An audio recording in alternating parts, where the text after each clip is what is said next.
আসসালামু আলাইকুম প্রিয় দর্শক, কিতা অবস্থা? সব ভালো আছেন? আশা করি সব ভালো আছেন। আমিও ভালো আছি আলহামদুলিল্লাহ। দেখতে পাররা আমি কোরআনছি, সাথে মেস লাইট আছে, আমি আগুন ধরাইলাম।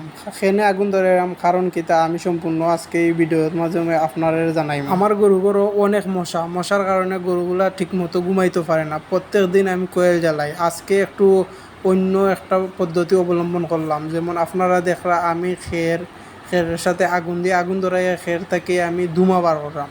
কারণ এটা একটা সহজ পদ্ধতি, বিনা খরচে মশা তাড়ানোর একটা সহজ পদ্ধতি।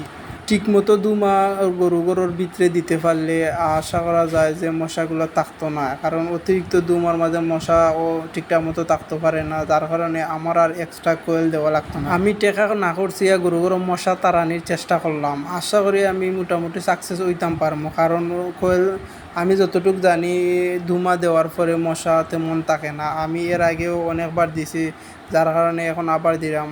এখন আসলে মেঘর দিন আর রুমও অতিরিক্ত মশা, গরু অতিরিক্ত মশা, যার কারণে গরু শান্তি মতো ঘুমাইতে পারে। গরু যদি ঠিক মতো না ঘুমায় গরুর স্বাস্থ্য ঠিক থাকতো না, তারপরে মশাও খাইব, দুইটা মিলাইয়া গরু অনেকটা ক্ষতি হইব। যার কারণে আমি সবসময় কোয়েল দিই। আজকে বিনা করছে চেষ্টা করলাম মশা তাড়ানির। আলহামদুলিল্লাহ মোটামুটি দুমার কারণে গোটা অনেকটা মশামুক্ত হয়েছে। জানি না সারা রাত এরকম থাকবো কি না। তারপরেও আমি যদি দেখি রাত মশা যদি অতিরিক্ত হয়ে যায় আবার রুমে, আমি কোয়েল জ্বালাইমু ইনশাল্লাহ।